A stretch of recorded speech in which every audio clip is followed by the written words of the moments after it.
Nouvelle édition sur l'ORTB. Bonsoir à tous. Voici les titres de ce 20h. Spécial 8 mars avec le Forum des femmes journalistes en Afrique. Une série de rencontres est organisée au Maroc au profit d'une centaine de femmes journalistes du continent. Notre envoyé spécial, Jérôme Mongbon, nous en dit plus. Le Bénin s'ouvre davantage aux autres pays du continent africain. Une décision du chef de l'État exempte aux Africains voulant séjourner au Bénin pour les 90 premiers jours de toute formalité de visa. William Tchoki nous en dira davantage. Une mise au vert de l'équipe nationale de pétanque, les vice-champions du monde 2016 préparent le master de pétanque de Tours. À suivre les explications dans cette édition.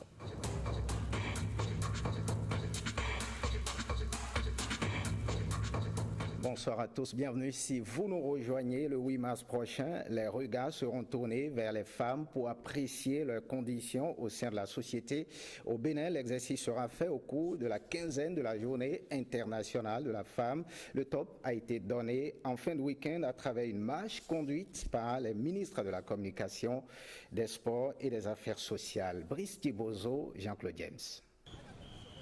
Organisation de la société civile, associations sportives, partenaires techniques et financiers, tous étaient aux côtés de 3 ministres du gouvernement pour cette marche du cœur. Un rendez-vous qui ouvre le bal de la quinzaine de la Journée internationale de la femme. Du stade général Mathieu Kérékou en passant par l'Étoile Rouge, quelques arrêts seront marqués avant de rallier à nouveau le stade.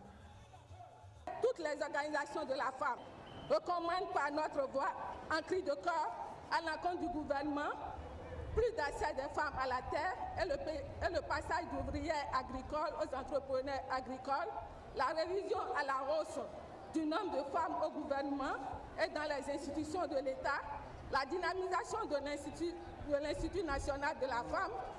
Chères sœurs, il est une évidence que l'on repense mieux la question d'autonomisation socio-économique des femmes. Et cela tient particulièrement à cœur au gouvernement, vous le savez bien, qui a déjà mis en place des programmes à cet effet. C'est vrai, au niveau du gouvernement, aujourd'hui, il n'y a que 3 femmes. Mais vous avez dû constater depuis un certain temps que les femmes sont promues à de hauts postes de responsabilité. Dans son intervention, le représentant des partenaires techniques et financiers a ressorti le lien entre autonomisation de la femme et la question du bien-être. Aujourd'hui, cependant, nous sommes ici pour mettre un accent particulier sur l'importance d'investir dans la santé des femmes et l'impact que cela peut avoir sur le bien-être des citoyennes et sur le développement du pays. L'occasion a été propice pour la remise aux femmes handicapées des fauteuils roulants, un don de l'ambassade de la Chine. Direction le Maroc, Radio 2M et le comité parité et diversité du groupe 2M célèbrent la journée spéciale de la femme avec les panafricaines, le premier forum des femmes journalistes en Afrique, mais en prélude à l'événement, il est organisé une série de rencontres pour faire découvrir le Maroc à une centaine de femmes journalistes du continent. Plus de détails avec Rosemont Tchapoué et Jérôme Mongbon, notre envoyé spécial. Ces femmes journalistes du continent sont venues d'une vingtaine de pays. Sur l'initiative de Radio 2M et du comité parité et diversité du groupe 2M du Maroc, elles vont découvrir quelques attraits culturels et touristiques de ce royaume. Et c'est en prélude aux panafricaines, le premier forum des femmes journalistes en Afrique. Nous vivons sur le même continent et nous avons probablement les mêmes préoccupations, mais nous ne le savons pas. Nous travaillons, nous, en tant que femmes journalistes, sur ce continent, mais on ne nous entend pas beaucoup. Toutes les femmes, autant que nous sommes, à l'occasion du 8 mars, on suit des événements, on va à des conférences de presse qui parlent justement du 8 mars, mais à quel moment, dites-moi, on entend parler des femmes? Quel événement est entièrement consacré à l'occasion du 8 mars à des femmes journalistes? Il n'y en a pas. La première destination des visiteuses est le groupe 2M, un complexe médiatique radiodiffusion et télévision créé le 4 mars 1989 et qui dit multiplier les actions pour garantir la parité. 2M, c'est probablement... on est quasiment à la parité en termes d'organisation, hein, plus de 40% des journalistes sont des femmes. Donc il y a une bonne représentation des femmes dans l'organisation. À mon goût, pas suffisamment dans le top management, mais j'espère qu'on va y remédier bientôt. Nous avons 2 femmes dans le comité de direction, ce n'est pas suffisant. Il faudrait plus de femmes responsables, mais nous avons beaucoup de rédactrices en chef, beaucoup de postes de responsabilité qui sont occupés par des femmes. C'est également beaucoup d'émissions qui sont présentées par des femmes, plus de 50%. On est probablement à plus de 30% de représentation des femmes expertes. Mais nous menons des initiatives pour qu'on arrive à la parité très rapidement. Donc une bonne représentation. Force l'admiration des visiteuses. Ce groupe médiatique, autrefois privé, a basculé dans le public dans la seconde moitié des années 90, avec aujourd'hui 30% de l'audience nationale. C'est une très grande chaîne généraliste, c'est une très grande chaîne africaine, arabe, elle est diffusée aussi, enfin le journal est diffusé en amazigh, donc c'est une chaîne très importante dans le paysage audiovisuel africain, arabe et mondial aujourd'hui parce qu'on voit qu'il y a 2M Monde, donc c'est un grand groupe avec une radio également, donc non, je suis ravie d'être ici et de découvrir les lieux. Je suis quasiment presque toutes les télévisions africaines francophones. J'ai pas dans mon souvenir l'impression d'avoir déjà vu un studio de cette taille. Ça veut dire qu'il y a énormément de moyens dans la logistique qui ont été mis. Et puis là, on vient de visiter la rédaction. Je trouve par rapport à la disposition que c'était un cadre qui est idéal aussi pour l'épanouissement du journalisme. D'autres découvertes sont au programme du séjour de ces 100 femmes journalistes africaines au Maroc.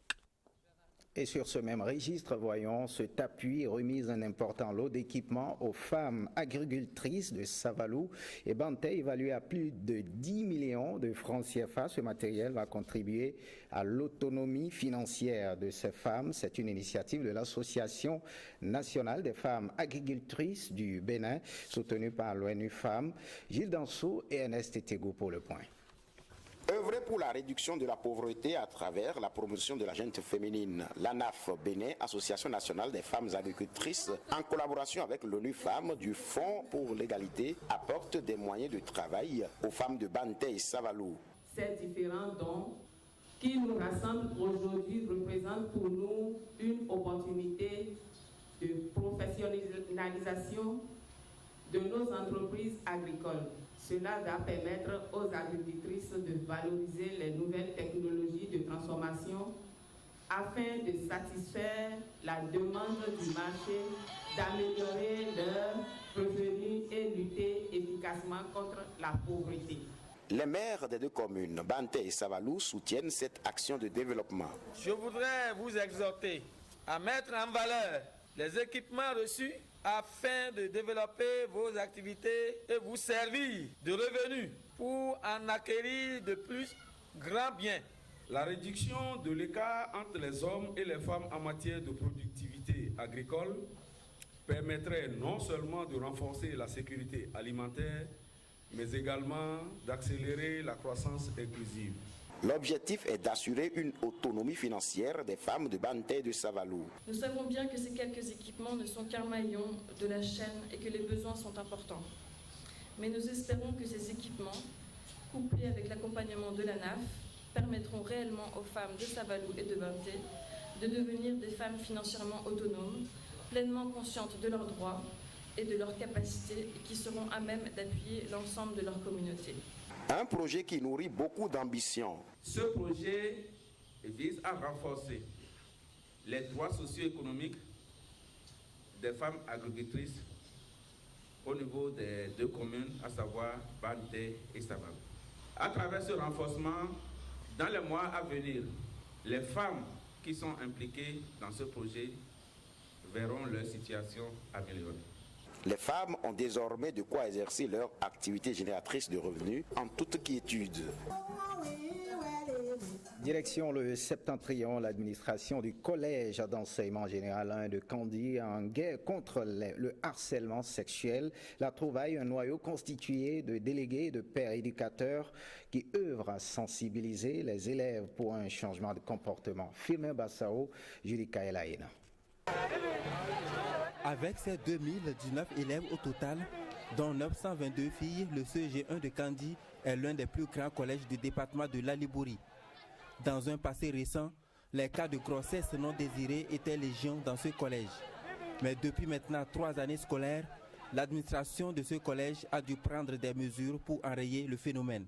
Tous les lundis matins, après la cérémonie des couleurs, notre bataille est la lutte contre ce fléau-là. Les cadres féminins n'existent pratiquement pas. Quand je prends l'intervalle de 5 ans, entre élèves, on a enregistré seulement un seul cas. Un élève de 6e avec une fille de seconde. Il y a de cela 3 ans, cela a été enregistré. Bon, maintenant, les cas les plus fréquents, c'est qu'on constate que l'élève est au CG1, mais avec un homme qui est ouvrier, un mécanicien, un menuisier ou bien quelque chose. Si aujourd'hui les cas de grossesse non désirée sont en nette régression au CG1 de Kandi, c'est aussi grâce à une prise de conscience des apprenants eux-mêmes. Après tout ça viendra si c'est affaire de mari. Ils doivent s'écarter des rapports sexuels dans les milieux scolaires. Et je vous rassure, notre lutte a commencé par porter ses fruits. Nous avons dans une de nos classes, une première C, une fille de cette localité que nous suivons comme du lait sur le feu. Nous veillons sur elle et nous mettons en garde parce que c'est une série C. Elle a osé. C'est la seule fille qui fait aujourd'hui ma fierté dans cette série-là. Au collège d'enseignement général 1 de Kandi, porter une grossesse n'est pas une fatalité. L'administration tout entière, des élèves eux-mêmes, tous se sont mobilisés comme un seul homme afin d'éradiquer définitivement le phénomène de grossesse indésirée au CG1 de Kandi. Firmin Bassao en ligne depuis le CG1 de Kandi. Et on change de registre à présent. Le Bénin ouvre ses frontières aux autres pays du continent africain. C'est une décision prise par le chef de l'État en août 2016. Une décision qui exempte aux Africains voulant séjourner au Bénin pour les 90 premiers jours de toute formalité de visa. Et ces questionnements, quel est l'intérêt d'une telle décision? Quelles sont ses portées économiques pour le Bénin? N'y a-t-il pas de risque d'accroître l'insécurité? Eh bien, des précisions dans ce reportage signé William Tchoki. La libre circulation des personnes et des biens constitue l'un des principes fondamentaux de la CEDEAO, la communauté économique des États de l'Afrique de l'Ouest, un principe contenu dans les statuts de l'organisation sous-régionale dont l'application n'est pas encore une réalité tangible sur le terrain. Le Bénin, de son côté, veut lever toutes ces barrières. Il vient d'exempter depuis août 2016 tous les ressortissants africains de la formalité de visa. C'est tout simplement une mesure qui vise à ouvrir notre pays. Nous ne pouvons pas vouloir nous développer et rester en autarcie. Nous ne pouvons pas appeler à des investissements et nous fermer. Et nous ne pouvons pas non plus chercher à être des champions de l'unité africaine en fermant ce pays. À travers cette décision, le Bénin veut se révéler au monde entier, une approche dont le Rwanda en est le précurseur. Nous allons établir les plateformes qui permettent aux ressortissants du monde entier de faire leurs formalités en ligne ou de se rendre ici pour obtenir leur visa à la frontière, n'est-ce pas, au poste frontière. Depuis que nous avons pris cette mesure, j'ai déjà enregistré au moins 2 cas de pays qui sont prêts à nous accorder la réciprocité. Ici au Bénin, c'est 3 mois de séjour sans visa, mais au-delà des 90 jours, la législation vous impose des formalités. Et parlant de législation, certains concitoyens estiment que la loi portant régime des étrangers en date du 26 février 1986, non encore abrogée, pourrait constituer un obstacle à l'application de la décision. Le point 3 de l'article 15 dit « Tout étranger entrant en République populaire du Bénin doit présenter aux autorités du poste frontalier les pièces suivantes en cours de validité. Petit A, un passeport ou autre document de voyage en tenant lieu. B, des certificats internationaux de vaccination. C, le visa d'entrée sur le passeport ou autre document de voyage. Cette loi, effectivement, aujourd'hui, est un handicap à cette franche volonté du chef de l'État d'exempter les Africains du visa. Et effectivement, le régime des étrangers est réglementé. Le régime des étrangers relève d'une loi de février 1986. Et cette loi-là, effectivement, établit le régime des étrangers. Seulement, depuis notre constitution de 1990, la constitution du 11 décembre 1990, le régime des étrangers ne relève plus du domaine de la loi. Et l'article 98 qui établit cela est suivi par un article 100 qui dit que dans toutes les matières où des textes ont été pris sous forme législative, un décret peut modifier, un décret peut, sous réserve bien sûr de l'avis pris du Conseil constitutionnel, un décret peut être pris pour régir ces matières-là. Donc ce que nous avons fait pour le moment, nous avons pris des mesures transitoires. Une décision à portée économique pour le Bénin, mais que dit-on des dispositifs sécuritaires? Cette mesure ne veut pas dire qu'il n'y a pas de contrôle à nos frontières. Cette mesure ne veut pas dire non plus qu'en cas de menace pour la sécurité, en cas de menace en matière de santé ou pour toute autre raison, que le pays ne reprend pas son droit régalien de restreindre l'accès à notre territoire à des ressortissants de certains pays. Cette décision a aussi une portée politique, a dit le ministre en charge des Affaires étrangères. Le Bénin s'ouvre au monde pour son rayonnement économique, social et culturel. Un Bénin plus flexible aux investisseurs étrangers. Parlons agriculture à présent. Lancement officiel vendredi dernier à Glazoué de la campagne de commercialisation de noix de cajou. C'était en présence des autorités politiques et administratives et les acteurs de la filière. Gilles Danseau nous en parle. La diversification agricole, un vœu cher au gouvernement du président Patrice Talon, approuve le lancement de la campagne de commercialisation de noix de cajou. Un coup de pouce pour encourager la production. Ce match qui se veut gagnant-gagnant doit se jouer avec le pur professionnalisme, dans le strict respect de la loi, du marché, de ses règles, de l'autorité publique et de sa réglementation, puis de la cohésion du groupe au sein de l'interprofession de la filière ANACADRE, notre maison commune. Le ministère de l'Agriculture mesure l'enjeu de cette vaste campagne. Vous, en tant que producteur, vous devez vous mettre à l'œuvre pour augmenter les superficies afin que demain nous ayons beaucoup plus de commerçants et que nous ayons plus de rentrées de devises lorsque nous allons exporter. Au niveau du ministère du Commerce, la vision est assez nette. S'il n'y a pas la production, il n'y a ni commercialisation, ni transformation, ni exportation. Il faut faire en sorte que les producteurs ne soient pas les perdants de ce grand match qui met aux prises offre et demande. Mais les offreurs, c'est les producteurs. Et si on ne leur garantit pas un minimum, nous n'aurons pas permis à la filière de s'épanouir. L'équité, la loyauté des transactions, chercher le profit tout en sauvegardant la filière. Une séance de dégustation a mis un terme à cette cérémonie avec la présentation du jus d'anacarde. Il y a un mythe qui entoure la consommation de ce produit-là. On dit que lorsque vous prenez le jus de pomme de cajou et que vous prenez du lait à côté ou bien vous prenez du yaourt, vous avez la colique ou bien vous pouvez en mourir, ce qui est totalement faux. Donc on a voulu démystifier ça. Et partant de là, donc faire la promotion de la consommation de ce produit-là. La production locale pour de bons résultats. Et sur ce registre de production agricole, le marché à bétail de Parakou se dote de bases légales. L'association qui en émane a tenu son assemblée générale constitutive le week-end écoulé. C'est à la salle d'alphabétisation en présence des autorités politiques et administratives. Alessis Assorba et Aziz Alagwe nous en parlent. Qu'il y ait de l'entente. Les acteurs du marché à bétail de Parakou, Cisatourou, repartent sur de nouvelles bases. Une assemblée générale constitutive empreinte d'unité pour amorcer la route du développement, disent-ils. Ils sont tous unanimes à faire table rase des malentendus. Les composantes, à savoir les peuls, les commerçants et les bouchers, se sont représentés ici comme un seul être.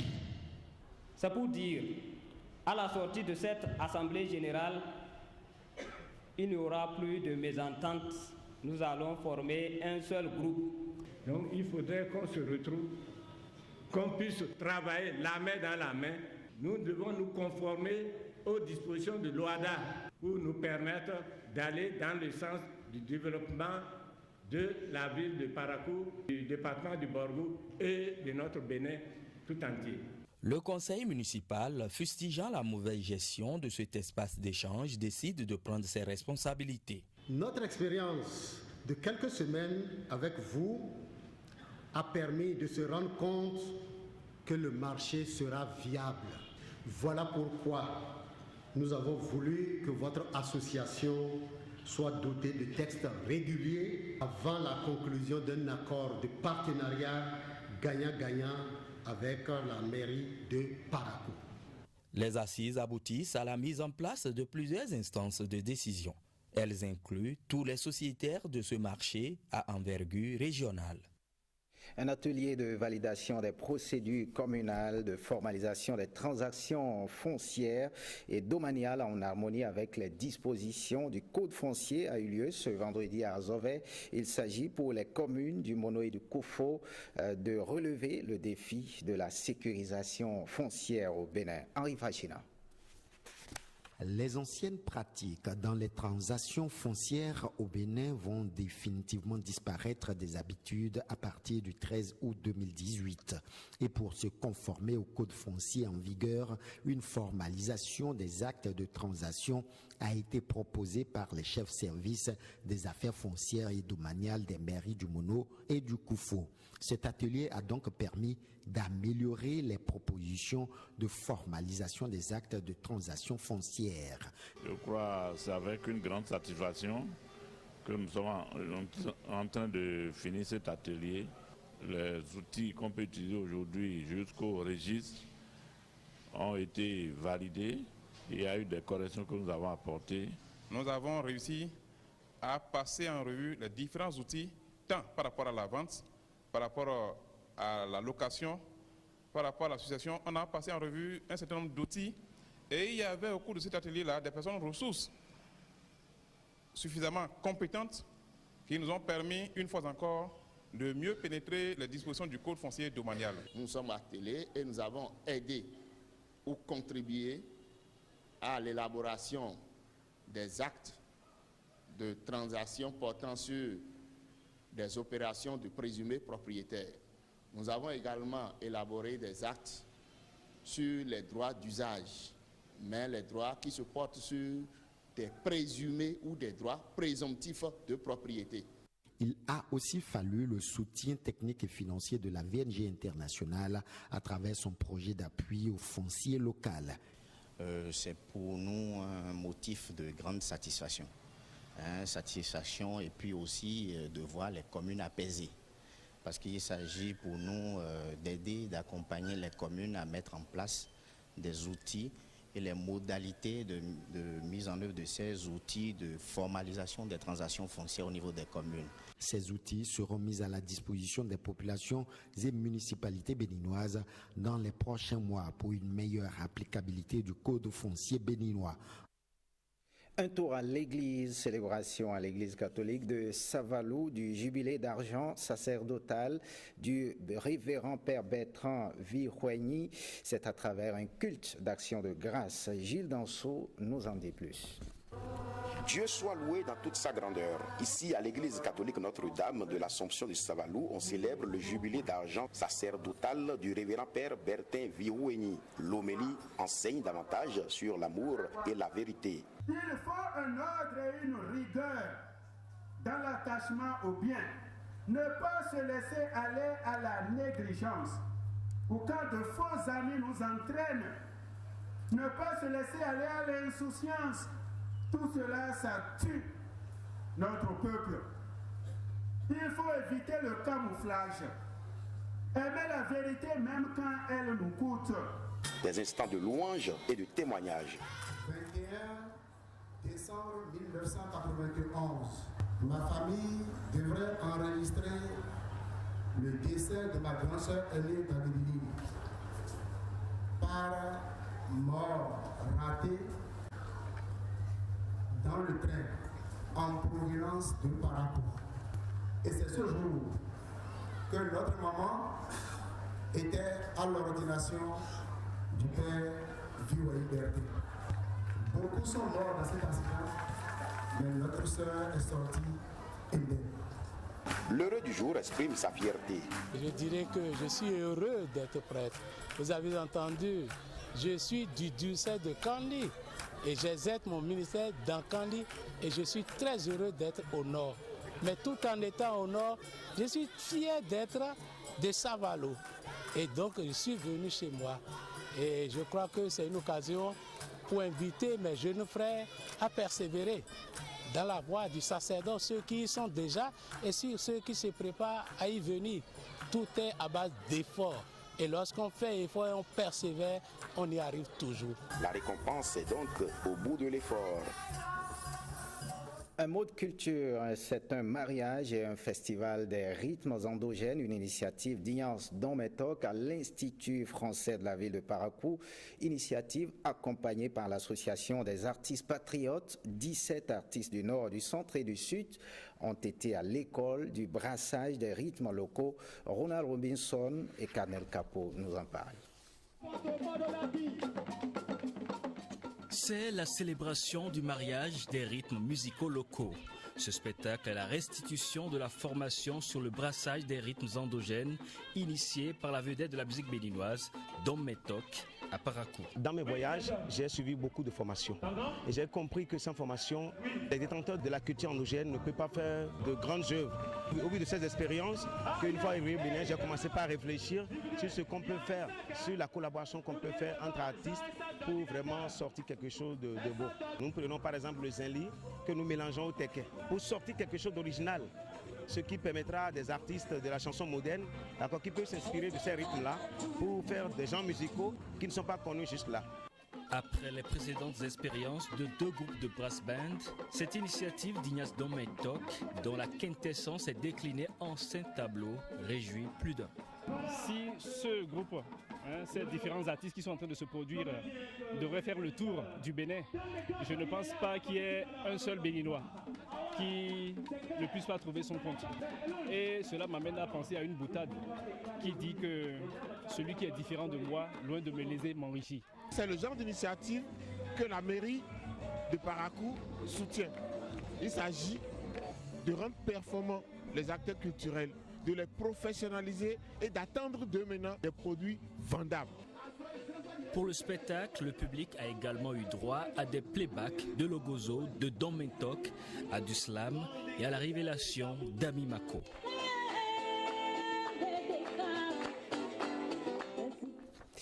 On parle sport à présent, en route pour le master de pétanque de Tours. L'équipe nationale de pétanque était en mise au vert au stade Mathieu Kérékou. La rencontre a regroupé du 1er au 4 mars 2017 les 4 internationaux vice-champions du monde 2016. Reportage Hospice Etonji Metoni. Une mise au vert de 3 jours pour régler les derniers automatismes avant de s'envoler pour le Master Quarterback à Tours en France. Thierry Babagoto, le sélectionneur national, et le directeur technique national, Guy Tronou, ont mis à profit ces quelques jours pour travailler spécifiquement chez les écureuils vice-champions du monde 2016, ce qu'ils estiment être aujourd'hui le seul point faible de la sélection nationale. Nos joueurs sont très bons à portée, mais en demi-donnée, nous avons un peu de lacunes, donc nous avons beaucoup travaillé sur ça. Ronald Botré, Ligali Latediou et Marcel Biot constitueront la triplette qui représentera le Bénin à ce Master de Tours.